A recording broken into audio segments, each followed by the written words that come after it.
So talk about the locker room for the fathers. So the locker room, I'm kicking off a private gentleman party, right? This is exclusive, right? This is for grown folks, grown men only, right? But my VIP will be these fathers that have been dealing with a lot of grieving and had nowhere to go. When you're an alcoholic, you go to AA. When you're dealing with drug issues, you go to NA. Where do you go if you're a black father, if you lost a child or lost your nephew, that one that you raised, right?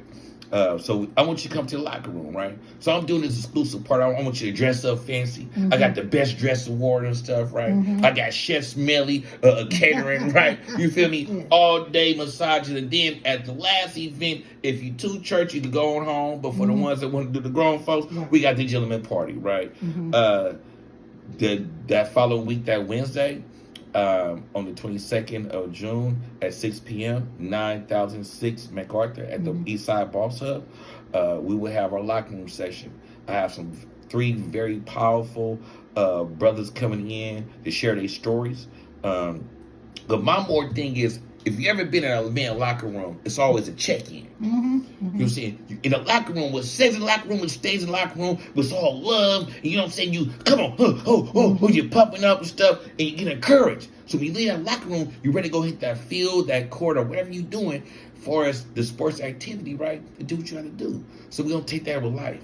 Right? We're going to take these locker room sessions and we're going to apply this here to our life, right? You know what I'm saying? And then I got some help for you. If you're a Muslim brother, I can see you down there, the Mr. Keith Mohammed, right? Brother Cyril, right? You know what I mean? You know what I'm saying? Brother Carter. If you're a Christian, then we got a brotherhood, and then we got a powerful Keith L. Clark ministry at Word of City Family Churches. You know what I'm saying? So I got some other, besides the locker room section, to support you, right? Yeah, them tools. Right. It's important. You know, you might need a job, right? I'm at Liberation Park right now. We're hiring there, right? Roots is hiring, right? Partnership with them. East Oak Collectives is hiring, right? Boss is hiring, right? So what they hiring for? Let the people know what they're hiring for. So it's different strokes for different folks, right? You go to East Oak Collective, you might be on the front line of doing outreach or serving our homeless capacity, our community, right? Dealing with Roots, you know, that's the medical field, but also serve our homeless capacity, and they also violent interrupters too, right? So it's really whatever work I do with my partners. It's all about the community. Yes. So depending on what you're able to do, right? You might not have a high school diploma. You might not have a college education, but you're able to do this work. Yes. So with that being said, I'm able to say, hey, I vouch for this person. I know what they're able to do, and I've seen them do it before. And with that, you're going to get that job, and we're going to move forward, and we're going to support you. Yes. You know, you might need some shoes or some lunch money to get the couple before the payday, right? Exactly. Right, and we're able to support you with that. You know what I'm saying? But that locker room thing, I think, is very important. With me just always facilitating these groups with women, it'd be really a disconnect within the family, because sometimes you're dealing with wives, sometimes you're dealing with women who've been in long-term relationship, and when they start identifying their trauma and they really start doing the work, then it changes the dynamics of the relationship. Girl, listen. What you said. So I got to say, going back to Word of Assembly, I saw Bishop work.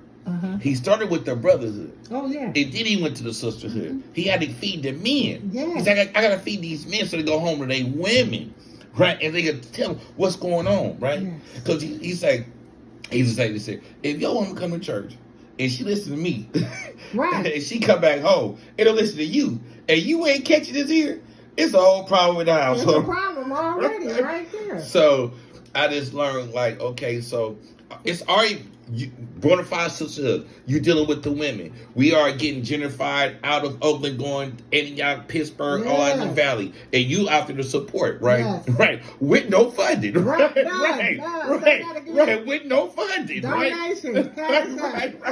Cash out, bona fide sisterhood, right? You know no what I'm saying? funding, making it happen. And it's unfortunate, like you don't want to talk this here. Our people move out the city after a violent crime or a bad situation. They move out with no resources. We able to get them there. We pay for their furniture. They move in, get them some new Jordans, all this stuff here done, and then we just say bye. Right. Who we head them off to, right? Nobody. You know what I'm saying? But ones like you, right, that goes that extra mile to go back and forth to Stockton, to Modesto, to go how you do it and do the welfare check and stuff like that. So yeah, that's what we able to send our sisters to our women too, one of our sisters, Mama Marilyn and Annette Miller, you know what I mean? And we're going to do it with the men. Yeah. And then we all come together. And we that's, sharpen each other. you know, my always thing, focus on the family structure, because a man out of place make the woman misplaced and the kids displaced.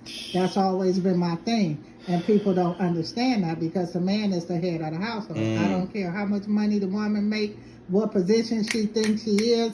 If she don't honor the man as a man, then that family structure is already gone. Goes back to people get mad when they talk about who you feed first in the family. The women always say, I'm feeding my kids before the man, but you have to realize, even if the man don't eat first, he get the first fruit, because he's bringing in. See, when you got a real family, the man is the head, and as the woman, you honor him as that. So let me fix your daddy plate. Y'all make the table, so everybody involved. Y'all get the dishes out, make the table. Let me fix your daddy plate, because he get the first fruit. That teach them to respect him in his lane. See, that's what people don't understand. Right. So if I'm telling y'all, my husband to wait to feed some kids, that's when you get the side chick. You see what I'm saying? Because you have to teach. That's why a lot of kids don't honor the man of the house, because it's how the women handle him. So that's why when he say something to the kids, they be like, I ain't got to listen to you, especially if you're a stepdaddy, because you have to honor the man of the house to teach the kids how to respect the man of the house. So it ain't got nothing to do with who eating, because a real man gonna be like, feed my kids. But at the end of the day, you gonna see me put him in position in a level of respect where you're gonna respect him. So you ain't gonna be able to play two sides in this house. Come on now. So that's the part that women don't understand. But see, I don't believe in that stepdaddy thing. Yeah. See, I'm a dad that stepped up. Yeah. I ain't a stepdaddy. And that's it. And you have some men that don't step up. Right. They just come in and take from the family. Right. You know, and I can't respect men that come in and the kids eating top ramen and she done fix you a whole steak, baked potato, salad, and shrimp, and send them to, you know, and they ain't that hungry, and you really accept that instead of saying, no, sis, you know, no, this ain't how this work. You know what I'm saying? Give them this. Find something equal. Right. You know, don't put me on no pedestal in front of your kids, and these ain't even my. Yeah, so it's so much. That's a whole different conversation, but because you said but then that goes to the town nights we doing. See, as you said, we hired the youth, right? So I fished through the youth. Right. To get to the mom and daddy, right? Because I send the kids home with some money in their pocket and a bag of groceries. Every time I had those kids where they went home with a bag of groceries and some money. Now why are you sending with a bag of groceries? Because I want the parents to say, where you get this from? Uncle D. Who the hell is Uncle D? Right. Because if you start questioning your child to find out who Uncle D is, do you want to come meet me?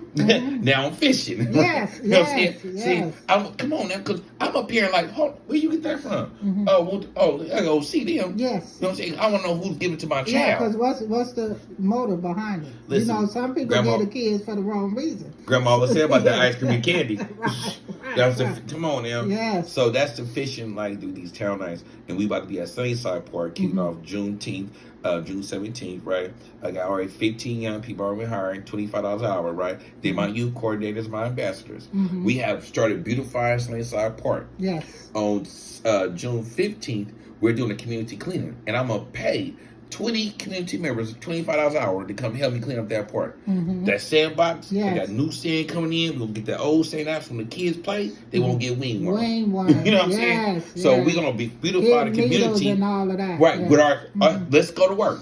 Then put some backboards up there. They clean the community garden up and stuff. So now it's time for us to start making our stuff, paint, everything. Yes, you know what I mean? Yes, and that's how you build a community. When people take ownership in something, then they tend to go back and tell somebody about it. Yeah. So that's what I was talking about again, is quit handing down resources and let people be a part of the planet. Yes. Yeah. Because see, I come from it's called Boss now. Well, the youngsters say Boss Land, but I came from Sub, SOB. It was Sunnyside over Birch at first. Yes. Right. See, I come from Sunnyside Park, right? And then the years came and came Boss, right?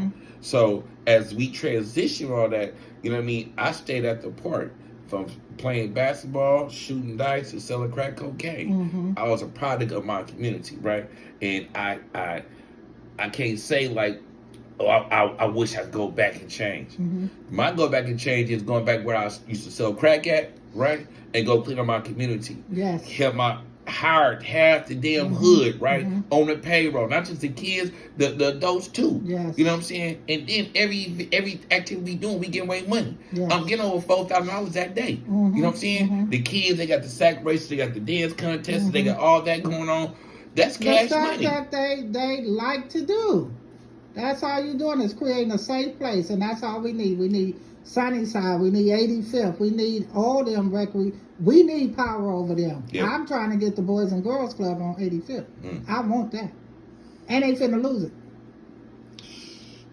That's prime right there for youth to go. So those are the things that I appreciate about you, because you always looking out for the best interests of people. So what are some of your challenges with all the stuff that you do? Balance. One of my, like, right today, my fiance was mad. I was like, babe, you know I gotta go. You forgot I gotta go do the interview with Nina. You know I gotta go to work. You know what I'm saying? Oh, babe. I'm like, and the kids, because I get my grandkids down every weekend. Because you know my son, as you see, so every weekend I get them. And I try to spend as much time with them as possible, you know what I'm saying? But all my events and stuff like that are always kid friendly. So they either work or they're there, you know what I'm saying? I show them what to get down is, you know what I'm saying? Just the process, right? How to do you know what I mean? This is what your daddy was doing before he passed away, motivational speaking and stuff. So my balance, and I unfortunately, me losing my son, I really stopped ambulance chasing. So me being up at some times at night, doing stuff I don't need to be doing, right? That extra, right? Going that extra balance stuff, I can't do it no more. I don't have the capacity in my head no more to do that, right? Because I get those thoughts. I'm up at late hours, not thinking about nobody else but myself. And damn, I miss my son. What I'm gonna do with these little boys he left me with? You know what I mean? Even though sometimes I don't like his mother. I love her because she's a part of the family still. No matter how she feels and what she's dealing with, I have to stay around from a distance, right? If I had to give somebody some money and groceries, go take it to her, right? Got to make sure she's okay from afar, but I'll still make sure she's cool, because some things I can't deal with. That's too much for me. Blood pressure go high, balance. I can't, but I make sure she's checking in with. So balance. And that's good, because now you're really dealing with your grief process after you done helped so many other people go through it. And it's funny how God works, because the exact thing you were doing out the kindness of your heart, you had to experience. So in order to experience that, then that's where you realize, okay, now I need to heal. Because for me, just like me and you, we do a lot out of I'm not enough. You know what I'm saying? I wish I had this when I was younger. If these type of people were around me, I would have been in a better place. So a lot of times we do stuff from a place of void. So God had to take you through that experience so you could see your value. Because you find value in everybody else but yourself. So this is what you're going through now. He sent you the right fiance that know how to support you and know when to bring you out and balance you. So I just appreciate you for coming, and I'm gonna have to bring you back in, because I don't know what's going on with this internet, but we ain't finna give no power to nobody. So we still recording, we still gonna post this, but I'm gonna bring you back in to do it on a professional level. So give the people your contact information and let them know where they could find you for the town hall meetings. No more pulling on my brother. He's in his rest season. He's doing what's needed to be done. He's raising up people. He's learning how to hand the baton. This is his season of handing the baton. So tell them about the Sunnyside part, what days you there, and how they could support and help. It's time to turn our pain into passion. Turn our pain into a purpose. Turn our pain into prosperity. And with that being said, June 17th at 12 p.m. to 10 p.m., you come to Sunnyside Park, 9600 Sunnyside Park. You get fed for free. You can win some cash prizes. You can have some good fun. Listen to some live entertainment. I got a live band coming out there, okay? Just come get some love shown you, right? But if you want to find me, not hard to find. On Facebook, it's Adamika Villiage. Hashtag Stop Killing Our Kids movement. It'll come up. Other than that, always in Deep East Oakland, East Side Hub, a boss. I'm a consultant there with the Violent Interrupters. I'm there Monday through Friday, and sometime on the weekend too. That's 9006 MacArthur Boulevard. Email is adamika@gmail.com. Stop Killing Our Kids movement is a blessing. Love you, Nina.